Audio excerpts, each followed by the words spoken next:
The third clause. The third clause of the three leading and typical clauses in the preamble is the longest of the three. It is of special importance. I must be speaker continued in close attention. I'm just gonna point in, here is where the where the Socialist Reconstruction of Society part comes. So yeah, here's where the real theory is, in the third clause. Between these two classes, a struggle must go on until all the toilers come together on the political as well as on the industrial field, and take and hold that which they produce by their labor through an economic organization of the working class, without affiliation with any political party. This clause contains two distinct ideas joined in two separate sentences. The two ideas are so distinct, the idea of the absolute necessity of political unity and the seemingly contrary idea of the sufficiency of economic organization, ultimately to strike the shackles from the wage slave, that they must be treated separately. 1. Political unity. I cannot claim for the industrialist movement and its preamble, or declaration of principles, the palm of originality over craft unionism for the thought that is implied in the sentence that the toilers must come together on the political as well as on the industrial field. The thought therein implied is that politics is a concern of unionism. This is no new thought. Strange as it may seem at first, it is a thought that pervades craft unionism as well.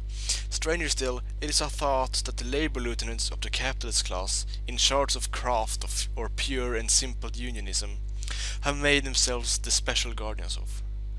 On this head, the merit of industrialism does not lie in the utterance of a new thought. The great merit lies in uttering loudly a fact, which, being kept secret by the said labor lieutenants, enable them to profit by it at the expense of the membership. It is the case of a guardian concealing from his wards the hidden riches of their estate, and, on the sly, trafficking upon those riches himself. Much lies in the thorough apprehension of these facts. Who of you have not witnessed the sight of a labor leader jumping up at a craft union meeting, as if a torpedo had exploded under his seat, every time the economics or sociology of labor was expounded? The sight is common. Whatever the subject that presents itself is to a union, it cannot choose but to be handled from one of two viewpoints, either from the viewpoint of capitalism or from the viewpoint of labor, that is, socialist economics. Impassive, complacently smiling, perhaps even blissfully snoozing, the labor faker will sit in his seat so long as the discussion is carried along capitalist lines. But let the first word be uttered that has the ring of socialist, that is, labor economics, and you will notice a sudden transformation, like a faithful watchdog of capitalism. The faker will snarl, jump up, and bark. I have more than once deliberately tested the thing at the meetings of craft unions, with which I happened to be connected. I would join a discussion that was in progress, peacefully in progress, with the faker looking on unconsiderately. Discussions on immigration, discussions on boycotts, discussions on wages, discussions on tenements, discussions on the liquor traffic, etc., etc. I would carefully avoid the word politics. Deliberately would I avoid it. Neither the word politic. What? Oh, it is something weird. Neither the word politics, let alone the name Socialist Labour Party, would drop from my lips. They were as word tabooed and alien to me while I spoke. But lo, no sooner did I employ my argument so as to bring out the labor, which is the socialist viewpoint of the subject, then up would jump the watchdog of capitalism with a protest, "No politics in the union." He was right, that is to say, labor or socialist economics is politics. By the same token, capitalist economics likewise is politics. Capitalist economics is at home. Capitalist economics is tolerated. Capitalist economics is safeguarded. Capitalist economics is fought for in craft unionism. Who would dare gainsay that politics is a palpitating fact in the Union? Or would dare deny that the labor lieutenant of the capitalist class is the special custodian of that treasure? It is proven. Upon this particular head, the head that politics is the concern of unionism, industrialism utters no new principle, leastwise a principle that is that it would lie in the mouth of craft unionism to dispute. Great, however, it is the merit of industrialism in the consequences that flow from its utterance. Through craft unionism, the watchdogs of the capitalist class keep the treasure a secret for their private gain. By openly proclaiming the treasure, industrialism renders it public property. The consequences that flow herefrom mark the turning down of an old and turning up on a new leaf. That leaf is inscribed political unity. It is not a political organization, as the preamble indicates, and I shall prove, that can take and hold the land and the capital and the fullness thereof. That, as the preamble proclaims, and I shall prove, is the function reserved for the economic organization of the working class. Nevertheless, society moves from stage to stage, not via succession of shipwrecks, but via evolution. Each succeeding social stage connects with the one preceding. Before the new is established and its methods are in operation, the methods of the old are perforce resorted to. They are the navel strings of the child upborning. The evolution from the capitalist system to socialism marks a revolution of first rank. The methods of the Socialist Republic will be the methods that flow from its own material framework. The latter is so diametrically the opposite of the capitalist social framework that the two methods will bear no comparison. Capitalist society requires the political state. Accordingly, its economics translate themselves into political tenets. Socialist society, on the contrary, knows nothing of the political state. In socialist society, the political state is a thing of the past, either withered out of existence, or disused, or amputated, according to the circumstances may dictate. Like, based on the country you are in. For all that, socialism is the outgrowth of the higher development from capitalism. As such, the methods of the socialist movement on its march towards socialist society are perforce primarily dictated by the capitalist shell from which socialism is hatching. Seeing that capitalist economics translate themselves into politics, socialist economics cannot wholly escape the process. A part the better. The constructive part of socialist economics translates itself into the industrial organization of the working class. It translates itself into that formation that outlines the mold of the future social system. Another part of socialist economics, however, inevitably translates itself into politics. It inevitably takes that form that matches capitalist methods. Upon that plane, the socialist movement crosses swords with the modern ruling class, these to uphold, it to dislodge them from and dismantle their Robberberg. This is the fact that lies at the bottom of the Marxian tenet to the effect that the labor movement is essentially political. In a country like ours, where, in keeping the full-fledged capitalism, the suffrage is universal, the inevitable political character of the labor movement is rendered all the more marked. The sentence of the preamble that we were now considering, and which urges the necessity of political as well as industrial unity, is planted upon these facts. Where, for instance, one set of working men imagine that they would pool their votes with their free trade employers, it is out of all question that they can be a unit on the industrial field with another set of working men whose economic views are that protection guarantees them works and better wages. Where, to take another issue, one set of working men share the capitalist economic notion that the gold standard means good wages. They cannot possibly be united on the political field with those of their fellow wage slaves whose political tenet on finance is that plentiful money means plentiful wages. These two sets cannot be industrially united, any more than politically, for the simple reasons that they do not stand upon the bedrock of the class struggle. Trace their economic and their political views to their respective sources, and you will find them to be identical.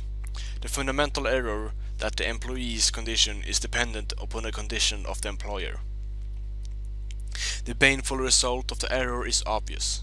Employers are economically divided into warring, competing clans. Consequently, if the working men are appendages to their own employers, they cannot choose but to be likewise divided. Class ignorance, accordingly, scatters the ranks of the working class. The rupture produced on the industrial field is reflected upon the political field. And where we see the labor vote likewise scattered, cast for all the scores of parties in the field, from the soundest socialist down to the utopian prohibitionist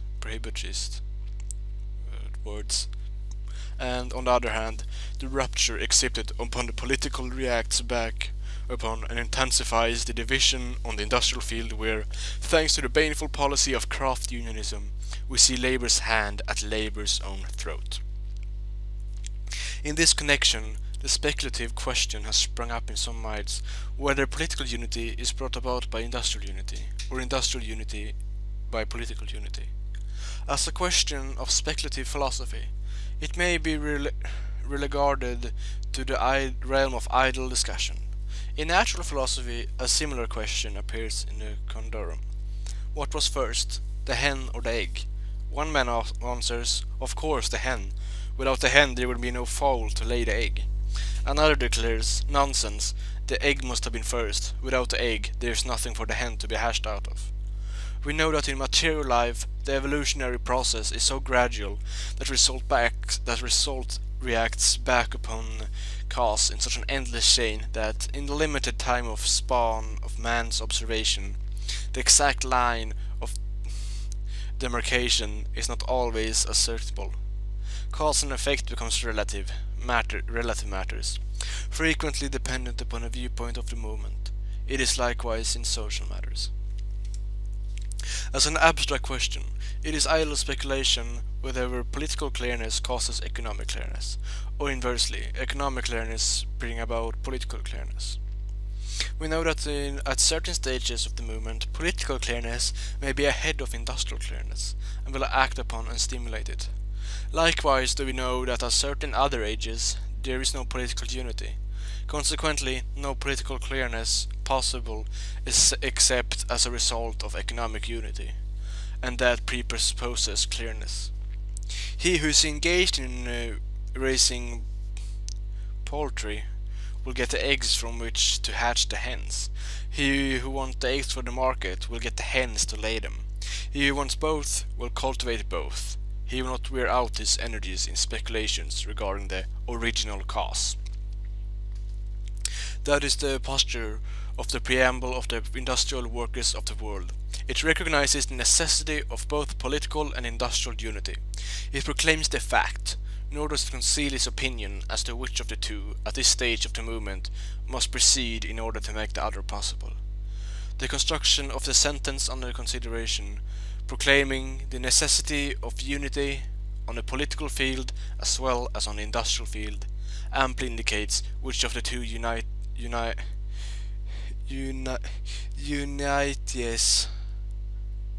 they should check their spelling. Industrialism considered to be the necessary prerequisite at this stage in the labor movement in America. The sentence proclaims the fact that at the stage reached by the labor movement in America, the political unity of the working class can only be the reflex of economic unity. It also proclaims the underlining that the pregnant fact that the political movement is absolutely the reflex of economic organization. A brilliant passage in Marx' 18th Brumaire casts a brilliant sidelight upon this particular subject, referring to the conduct of the feudal lords of England during the British Revolution. Marx says, they believed that the British Crown and Church of England were the subjects of their enthusiasm, until the hour of danger wrung them from the admission that they really enthusiased for what was ground rent. And so we see the editors of privately owned press of the Socialist or Social Democratic Party in the land, called in this state Public Ownership Party, conducting themselves today They believed that socialism was the object of their enthusiasm, until the hour of danger, the issuing of the Chicago Industrialists Manifesto, and the holding of the Chicago Convention, has wrung them from the admission that their really interest was the fleshpots of the AFL. Political unity is a slogan of industrial unionism. 2. The function of unionism. I shall now proceed to the second, the closing sentence of the third of the three clauses that we have been considering, the sentence which sets up the theory that the final, the consummating act of the working class emphasization must be achieved by the toilers taking and holding the product of their labor through an economic organization of the working class without affiliation with any political party. In no country outside of the United States is this theory applicable. In no country outside of the United States is the theory rational. It is irrational and therefore inapplicable in all other countries. I'm gonna add here that today it's applicable in, I'd say, all Western countries today, as capitalism have grown and emphasized itself very strongly in all nations of the West. But I'd say it's it's more applicable, especially in I would say in like the European Union. There could be a similar method of organizing, as it's kind of similar to the system in America. But yeah, that's just fucking speculation. But I'd say in at least all Western countries, this theory is applicable because we have evolved ourselves. With a possible exception of Great Britain and the rest of the English-speaking world, because no country but the United States have reached that stage of full-orbed capitalism, economic, political and socialism that the United States have attained. And today, I'd say most most Western countries have that full-orbed capitalism, economic, political and social. In other words, no other country is ripe for the execution of Marxian revolutionary tactics. I think here is kinda what the fuck is called sectarian, in that there's no other Marxian revolutionary tactics, but I get what he means. You should too, fuck you, no, but no wonder the theory has set all the owls, all the pseudo-Marxists included, a-fluttering. No wonder it has set all the podnaps of the AFL, together with its kindred craft brotherhoods, upholding and accounting the contradiction of demanding political unity, and in the same breath proposing to take and hold the machinery of production through an economic organization without affiliation with any political party. In this sentence of the preamble is condensed what we may call the code of Marxian tactics, as distinguished from the code of Marxian economics, the code of action, as distinguished from the code of theory. As a consequence, the sentence outlines the form of the governmental administration of the Republic of Labor.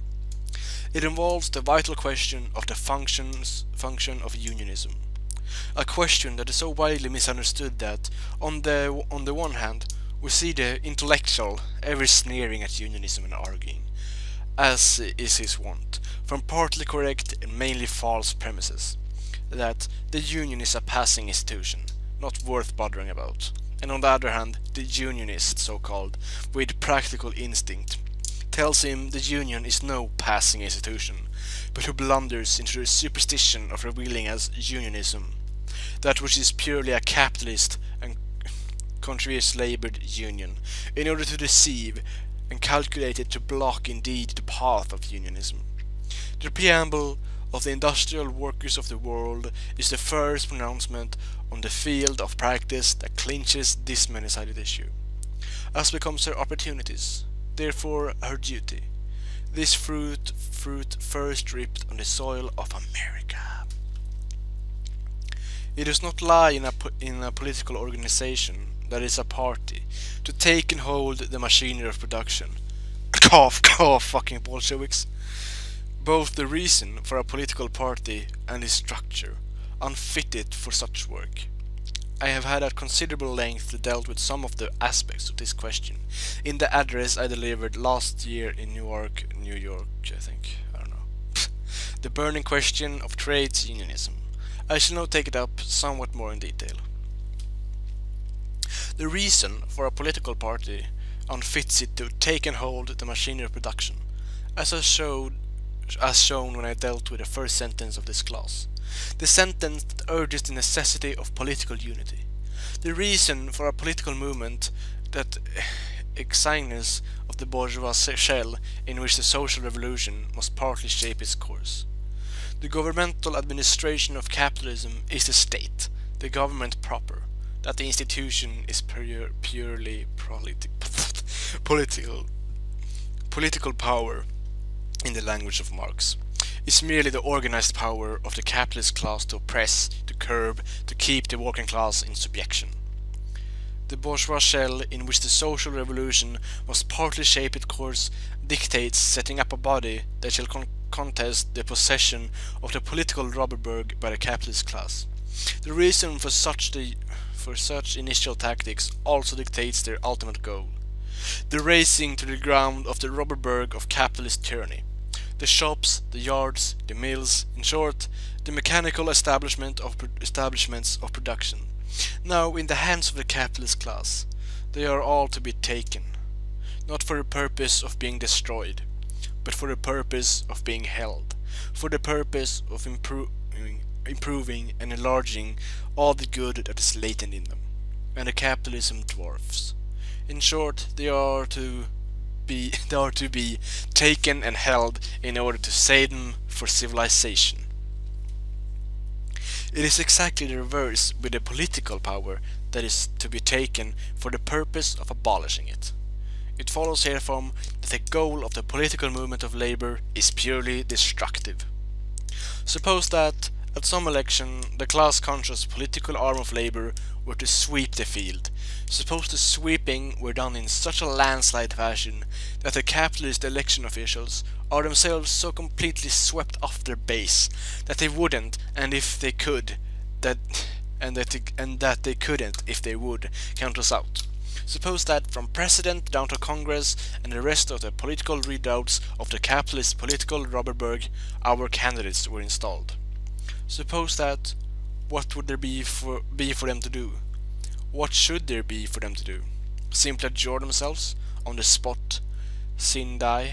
Their work would be done by disbanding. The political movement of labor that, in the event of triumph, would prolong its existence a second after triumph would be a usurpation. Fucking Bolsheviks! It would be either a usurpation or a signal for a social catastrophe. It would be the signal for a social catastrophe if the political triumph did not find the working class of the land industrially organized, that is, in full possession of the plans of production and distribution, capable, accordingly, to assume the integral conduct of the productive powers of the land. The catastrophe would be instantaneous. The plans of production and distribution having remained in capitalist hands, production would be instantly blocked. On the other hand, if the political triumph does not find the working class industrially organized, then for the political movement to prolong its existence would be to attempt to usurp the powers which its very triumph announces had devolved upon the central administration of the industrial organization. The reason for a political movement obviously unfits it to take and hold the machinery of production. What the political movement moves into is not the shops but the Roberberg of capitalism, for the purpose of dismantling it. And now, as to the structure of the political party, look closely into that, and the fact cannot escape you that its structure also unfits the political movement to take and hold the machinery of production. The disability flows invariably from the reason for politics. The reason for a political party, we have seen, is to contend with capitalism upon its own special field, the field that determines the fate of political power. It follows that the structure of a political party must be determined by the capitalist governmental system of territorial demarcations, a system that the Socialist Republic cast off like a slough that society have outgrown. Take Congress, for instance, whether Senate or House of Representatives. The unity of the congressional representation is purely politically geographic. It is arbitrary. The structure of the congressional districts reflects the purpose of the capitalist state political, that is, class tyranny over class. The thought of production is absent, wholly so from the congressional demarcations. It cannot be otherwise, Congress not being a central administration of the productive forces of the land, but the organized power of the capitalist class for oppression. It's the constituent bodies that can have no trace of a purpose to administer production.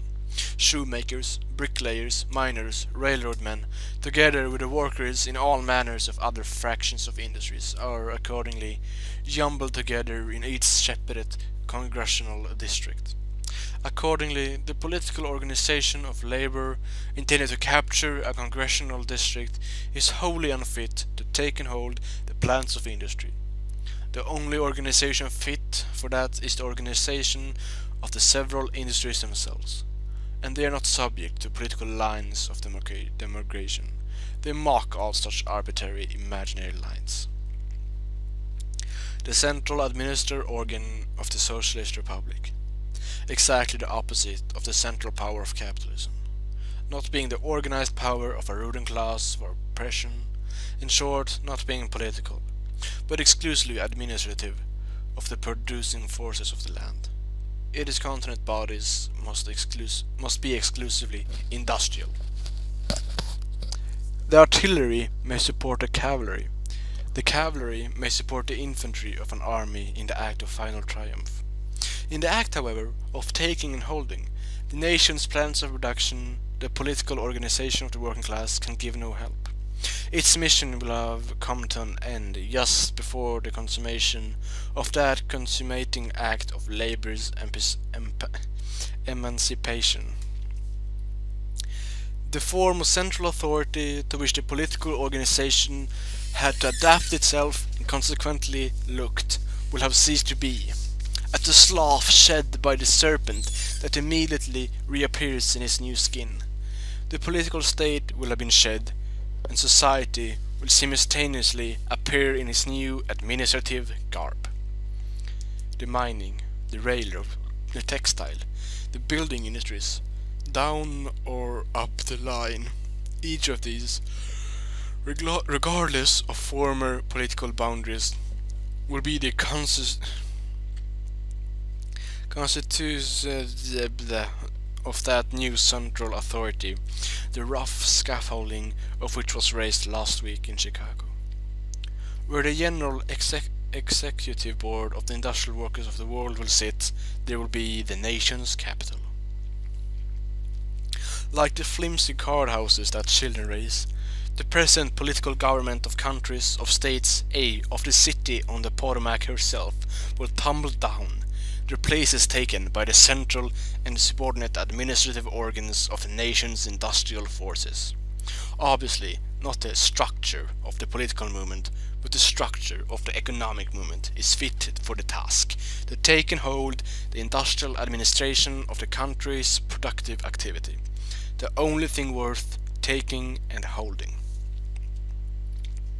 The ballot. The preamble of the industrial workers of the world poses well both the political and the economic movement of labor, and it places them in their proper relation toward each other. Inestimable,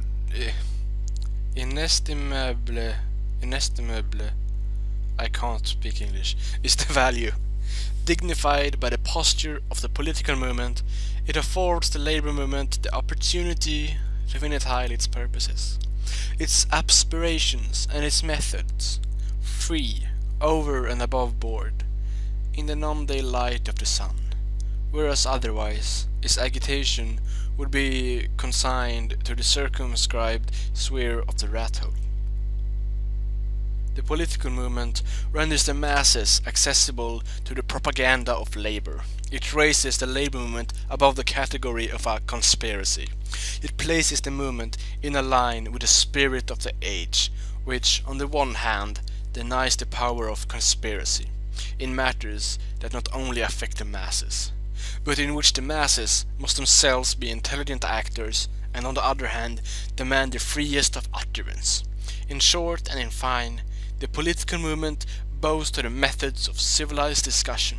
It gives a chance to the peaceful solution of the great question at issue. By proclaiming the urgency of political as well as of industrial unity, the preamble implies and sufficiently proclaims the affinity of the economic with the political movement. At the same time, by expressly proclaiming that the taking and holding is an act that falls wholly within the province of the economic organization. The preamble locked a dangerous switch, a switch into which to run there is a grave danger, the danger of rendering the socialist, which means the labor movement, illusionary, and a roasting place for the intellectual riffraffs of bourgeois society. The ballot is a weapon of civilization. The ballot is a weapon that no revolutionary movement of our times may ignore, except at its own peril. The socialist ballot is the emblem of right. For that, the very reason the socialist ballot is weaker than a woman's tears, tamer than sleep, fonder in ignorance, less violent than a virgin in the night, and skillless as unpracticed infancy. I don't get that. Did you fucking have a poem? I hope he wrote that. It's probably some famous shit, I don't know. Anyway, unless it's backed by the might to enforce it. The requisite might is summed up in the industrial organization of the working class. Now, mind you, that might the labor movement needs as such, I would almost say, against the political movements, which its own breath heats into being as against the capitalist tyrant himself. It needs that might against the capitalist tyrant to put the questions upon him. It also needs that might to prevent the evil consequences to which, in this corrupt atmosphere of bourgeois society, the political movement is inevitably exposed. The 2 points are vital. Much, infinitely more than appears at first sight, hangs thereby. Despite the sharply marked economic failure of the labor movement, the principle that is bound to take on a political form also is founded on no fine-spun theory. Even discounting the force of the sociologic arguments that I have presented to you, and which points to the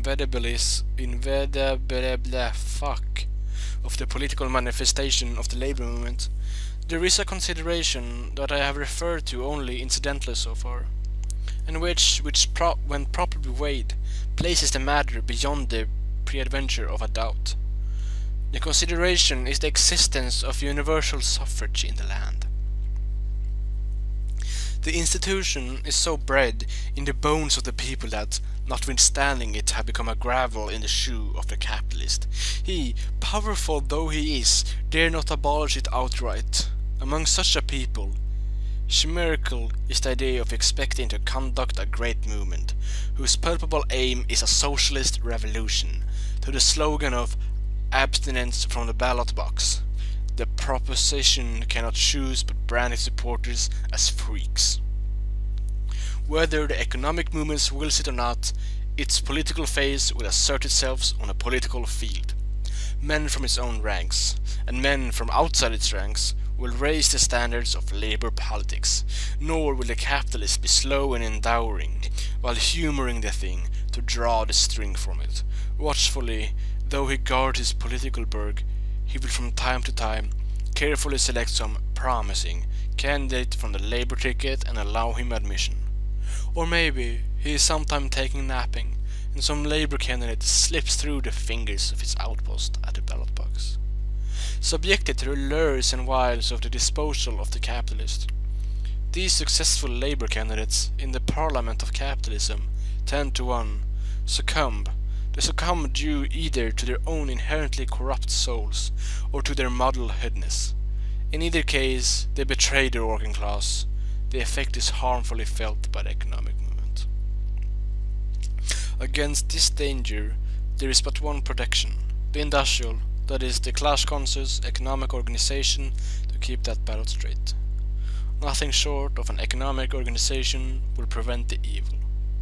Because nothing short of such an economic organization can keep sharp the edge of the special sword wielded by the political movement of labor. That special sword is, I have shown before. What that special sword is, I have shown before.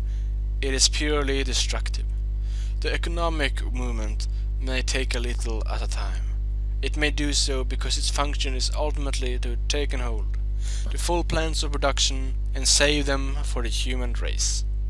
The political movement, on the contrary, has an entirely different function. Its function is wholly to tear down the political burg of capitalist tyranny. It follows herefrom that the political movement of labor may not even remotely partake even of the appearance of compromise. It exemplifies the revolutionary aim of the labor movement. It must be uncompromisingly revolutionary. This fact dictates the conduct of the successful political candidates of labor in the parliaments of capitalism. The principle found expression in the celebrated maxim uttered by William Lieberknecht, when he still was in the full vigor of his socialist aspirations. Parliamentieren is baktieren. To parliamentize is to compromise. To log roll, to sell out, when, in later years, experience brought him to the unfortunate fact that the bourgeoisie of Germany had not finished their own revolution. When he discovered that the revolution had first to be completed and that there was none to undertake the task but the social democratic movement. When the hard reality faced him and his movement, Lieberknecht wisely adapted his course to the requirements. To parliamentize is legitimate tactics with the bourgeois revolution. The parliamentizing that the German social democracy thereupon, with Lieberknecht at his head, has been continued to practice, demonstrates that the movement in Germany has been constrained to adopt the tactics of the bourgeois revolutionist. Precisely the reasons why such tactics are wholly out of place, wholly inadmissible, a badge of treason to the working class when applied in America. Without the might of the class-conscious economic movement back of the political movements that the labor movement invariably promotes in America will not only be divided out, as a further result will promote that confusion of thought that runs into corruption and that, reacting back upon the economic movement itself helps to scuttle its efficiency. It surely is no accident that, without exception, all the labor candidates so far allowed by the capitalist class to filter through the garrisons in their election day files, whenever the office to which they were allowed to be returned elected was of any importance. They have uniformly parliamentarized, that is, log-rolled in short, sold out the revolution. We saw it happen during the heyday of the K of L. We saw it happen more recently in Haverhill, in Brockton, in the Massachusetts Legislature, in Patterson, in Sheboygan. We see it happening now in Milwaukee. It is a matter of self-protection with the economic organization to watch and control the political skillless and as unpracticed infancy. A danger to labor itself is the sword of labor's ballot without the might of the class-conscious economic organization to whet its edge, to keep it sharp and insist upon being plied over the skull of the foe, to insist upon that at the peril of the muddlehead, of the weakling, of the traitor. So basically, every knight has to have a shield as well as a sword. There now only remains one point to consider, and though it is the point regard to the necessity of the industrial organization in order to supplement the right of the ballot with the might requisite to put the quaestus upon the capitalist class itself. The point implies what is generally, but wrongly meant by, the general strike, a term that, through misuse by its own advocates, have hitherto placed the cart before the horse. It is greatly misunderstood, and should be substituted by the more appropriate term of the general lockout of the capitalist class. Political power is reached through the ballot box. But the ballot box is not an open field, it is a veritable defile. That defile is held by the agents of the capitalist class. The election inspectors and returning boards are the capitalist appointees. They are veritable garrisons with which the capitalist class holds the defile. To imagine that these capitalist garrisons of the election defiles will complacently allow the candidates of the revolution, whose program is the dismantling of the political burg of capitalism, peacefully to fight through is indulged in a mooncalf's vision. The revolutionary ballot of labor is counted out now. It has been counted out for the first day of its appearance. It will be counted out even more extensively in the future. The fact is taken by some as a sufficient ground from which to conclude that a political movement is utterly useless. Those who arrive at this conclusion fall into the error of failing to realize the correct conclusions never flow from single premises. They can be arrived at only by considering all the premises in the case. While the socialist ballot is, and may continue to be counted out, the political movement accomplishes that which all the counting out will not be able to counteract. A man may monkey with a thermometer, yet he is utterly unable to monkey with a temperature. Place a lump of ice to the bulb of the quicksilver in this room of suffocating heat. The column will sink below zero, yet the temperature remains at fever heat. Place a piece of burning coal to the quicksilver bulb in the midwinter. The mercury will rise to fever heat, yet the temperature remains cold, unaltered. So would the election returns. They are the political thermometer. The political pickets of the capitalist class may monkey therewith their heart's content. They will be unable to alter the fraction of a degree the political temperature that prevails all around. Now then, that political temperature, for reasons that I have already explained, is primarily the product of the political movement of labor. Wait, I have not yet proven the point. It still remains to be clinched. The question may still be asked. It is asked.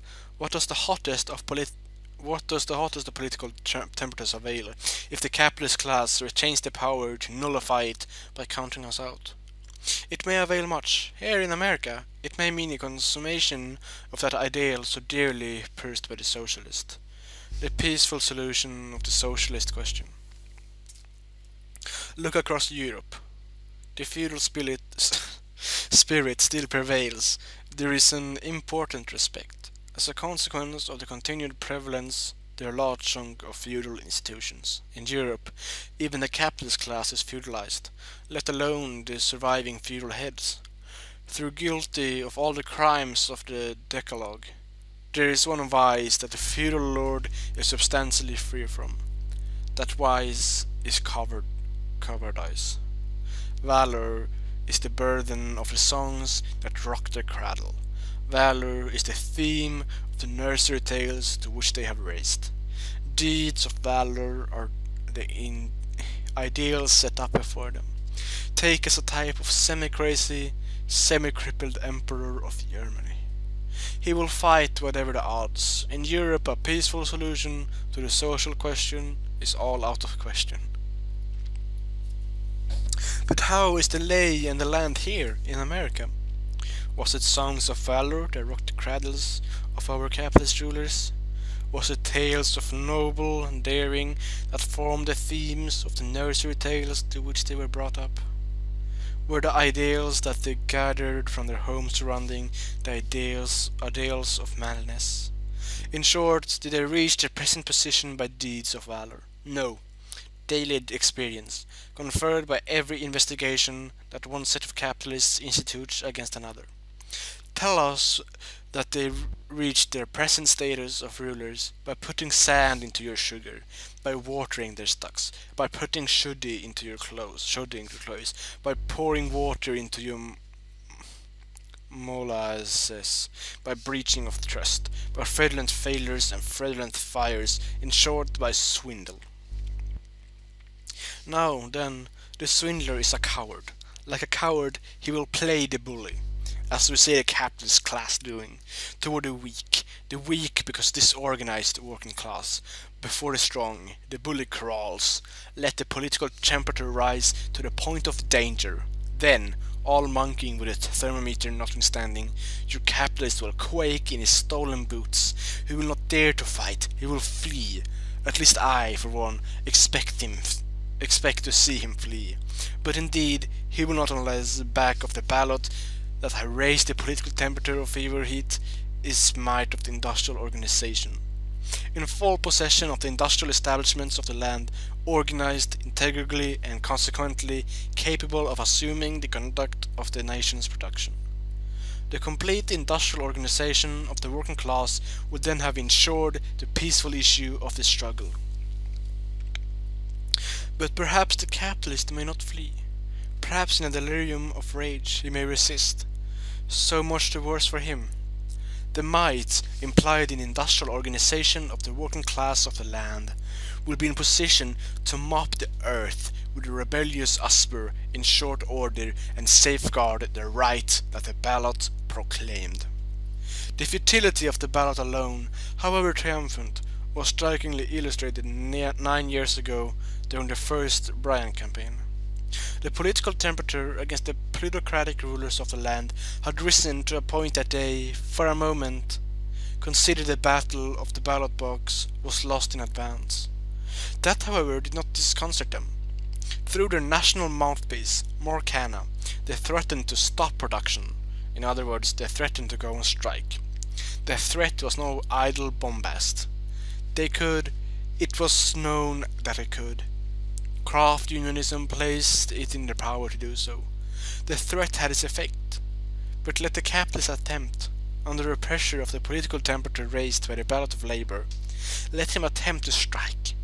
In possession of the might conferred and implied by the industrial organization of their class, the working class would forthwith lock out the capitalist class.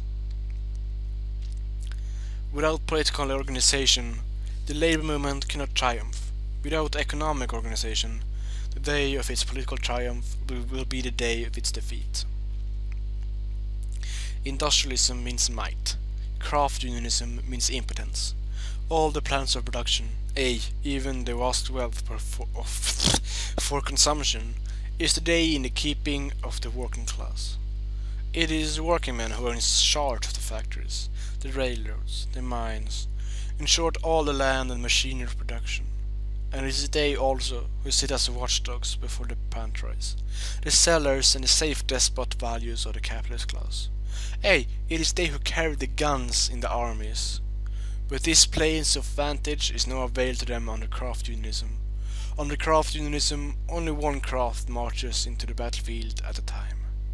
By their idly looking on, the other crafts scab it upon the combatant. What with that, and the likewise idle unlooking of those divisions of the workers who man the commissary department, so to speak, of the capitalist class. The class struggle presents, under craft unionism, the aspect of petty riots at which the empty stomachs and empty hands of the working class are pitted against the full ones of the employing class. Was this ignorance? Was this treason? Whether treason or ignorance, the turning in the long lane has been reached. Both the present conduct of craft unionism and the future conduct of industrial unionism, as well as portrayed by one of the delegates of the Chicago Convention, illustrating the point with 5 fingers of his right hand far apart, he showed that to be the posture of the craft or autonomous unions, disconnected from one another for all practical work, and good only to act as a fan that had hitherto done nothing but scare the flies away from the face of the capitalist class. and proceeding thereupon to illustrate a further point by drawing his 5 fingers tightly into a compact fist. He showed that to be the posture of industrial unionism, a battering ram that would leave the face of the capitalist class looking materially different from the way it looks when it was merely fanned. The impotence wherewith the right of the working class has hitherto been smitten is now to be organized into a might without which right is to be mockery.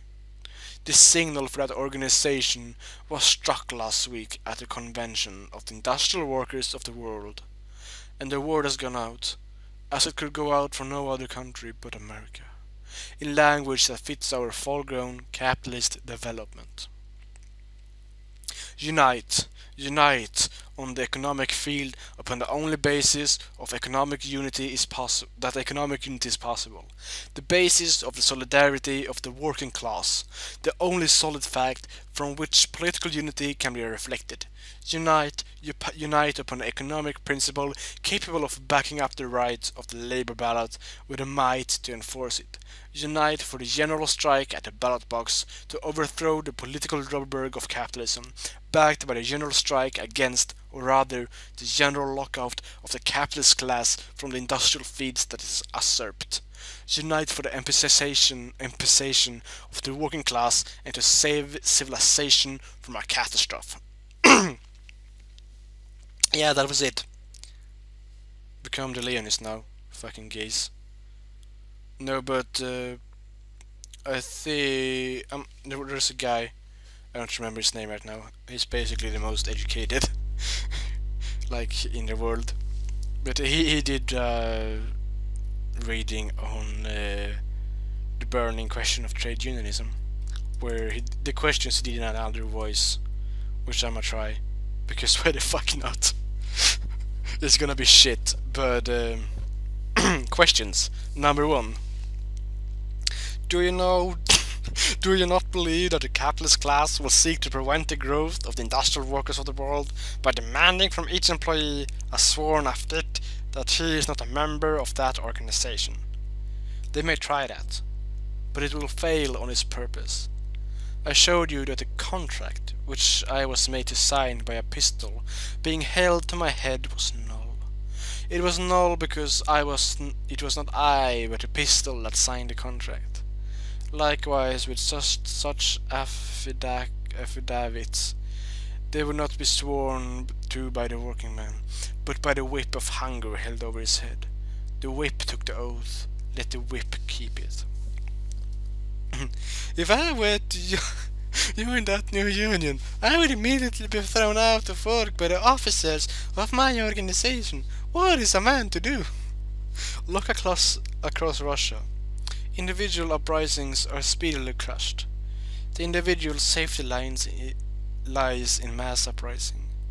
The tyranny of the Grand Dukes of the AFFL and such kindred craft organizations can be overcome only by mass uprisings against them. Such a tidal wave of rebellion against the labor lieutenants of the capitalist class is now shaping, soon to burst over their heads. Oh damn, that'd be great. Fucking socialist revolution in America. But yeah, that was it. Was the basic. This is basically all the theory you need to know about the Leonism, as well as the fuck's it called? The burning question of trade unionism.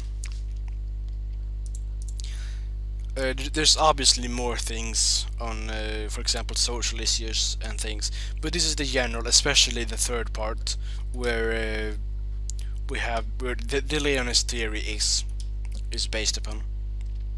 So thanks.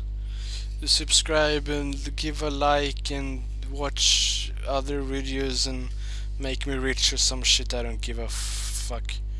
Oh well. Bye or something. Yeah, bye.